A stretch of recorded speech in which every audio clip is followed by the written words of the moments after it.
হংকংয়ের ঘন বসতিপূর্ণ তাইপো জেলার ওয়াংফু কোর্ট আবাসিক কমপ্লেক্স।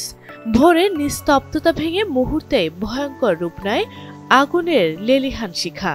বাঁশের মাচা, প্লাস্টিক কভার ও পলিস্টাইরের মতো দাহ্য পদার্থের আগুন এত দ্রুত ছড়িয়ে পড়ে যে বাসিন্দাদের অনেকেই বের হওয়ার সুযোগ পর্যন্ত পাননি। আগুনের মাত্রা এত ভয়াবহ ছিল যে কমপ্লেক্সটিতে 15 ঘন্টা ধরে জ্বলে এই আগুন। ফায়ার সার্ভিসের হিসাব বলছে মৃত্যু বেড়ে 44 জনে দাঁড়িয়েছে।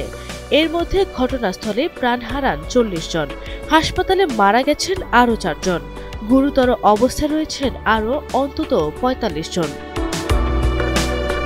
আগুন নেভাতে 15 ঘন্টার বেশি সময় ধরে কাজ করে ফায়ার সার্ভিস। ততক্ষণে ধোঁয়ায় অচেনা হয়ে যায় পুরো কমপ্লেক্স।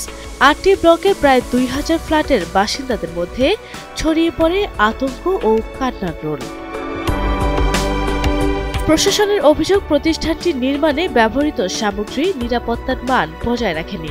ঘটনাস্থল থেকে পাওয়া নিরাপত্তা জাল ও কভারিং ম্যাটেরিয়াল পরীক্ষায় নিরাপত্তা মানের ঘাটতির প্রমাণ পেয়েছে পুলিশ।